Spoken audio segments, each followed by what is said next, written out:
দেখুন, চা শ্রমিকদের যে দাবি দাওয়াগুলো, সেই দাবি দাওয়াগুলো অত্যন্ত প্রাসঙ্গিক। গতবার যে পরিমাণ বোনাস দেওয়া হয়েছিল, সেই পরিমাণ বোনাস দেওয়ার কথাও এবার মালিক পক্ষ ভাবছে না, তার থেকে কম বোনাস দেওয়ার কথা বলছে। এবার 13% বলছে, গতবার সম্ভবত 18-19% ছিল। তো স্বাভাবিকভাবে চা শ্রমিকদের যে দাবি দাওয়াগুলো, সেই দাবি দাওয়াগুলো পূরণ হওয়া উচিত। কিন্তু আমাদের সরকার মালিক পক্ষের হয়ে দালালি করছে, এবং সমস্ত মালিক, চা বাগানগুলো এখন যারা চালান, তারা সেই মালিকরা থাকেন হচ্ছে মুখ্যমন্ত্রীর পাড়ায়, সব ভবানীপুরের বাসিন্দা। আমি জানি না মুখ্যমন্ত্রীর সাথে তাদের খুব ভালো সম্পর্ক আছে, হয়তো সেই জন্য চা শ্রমিকদেরকে বঞ্চিত করতে পারছে তারা। বাংলায় একমাত্র বন্যার টাকা থেকে বঞ্চিত বলছেন মুখ্যমন্ত্রী মমতা বন্দ্যোপাধ্যায়। কেউ যোগাযোগ করে না কেন্দ্র থেকে, একমাত্র রাজ্য সেটা বাংলা। দেখুন, এর আগে আমরা দেখেছিলাম আমফানের সময় 1000 কোটি টাকা এসেছিল। সেই 1000 কোটি টাকা যে কোথায় উবে গেল, আপনি এখন আমফান ক্ষতিগ্রস্ত এলাকায় যান, সাধারণ মানুষ বলবে আমি টাকা পাইনি।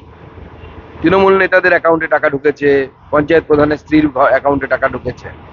প্রথম কথা হচ্ছে, আপনার এই ন্যাচারাল ক্যালামিটিস নিয়ে আপনাকে প্রধানমন্ত্রীর সাথে বা প্রধানমন্ত্রী দপ্তরের সাথে যোগাযোগ করতে হবে। মাননীয় মুখ্যমন্ত্রী কি কোনো চিঠি লিখেছেন কি মাননীয় প্রধানমন্ত্রীকে যে আমাদের বন্যা হয়েছে, আমাদের আপনার সাহায্য দরকার? উনি তো সারা জীবন লড়াই করতেই করতেই চলে গেলেন, প্রধানমন্ত্রীর সাথে লড়াই, এর সাথে লড়াই, যখনই পাচ্ছে যাকে পাচ্ছে তাকে গুতোচ্ছেন। যেভাবে নিত্য প্রয়োজনীয় দ্রব্যমূল্যের দাম আকাশ ছোঁয়া হচ্ছে, সেখানেই এই বাজার নিয়ন্ত্রণ করা টাস্ক রোজই বেরোচ্ছে, কোনো রকম হেলদোল নেই। দেখুন, এই টাস্ক ফোর্স সবাই জানে যে তৃণমূল নেতাদেরকে টাকা দিলে পরে যা ইচ্ছে তাই রেট নেওয়া যায়। সব বাজারগুলো থেকে তোলাবাজি হয়, কোথায় কে দোকান বসাবে, কি বিক্রি করবে, সমস্ত কিছু তৃণমূল নেতাদেরকে তোলাবাজি দিয়ে হয়, পয়সা দেওয়া হয়, কাটমানি দেওয়া হয়। তো এবার স্বাভাবিকভাবে যারা কাটমানি দেবে তারা তো আর ওই টাস্ক ফোর্স মানবে না।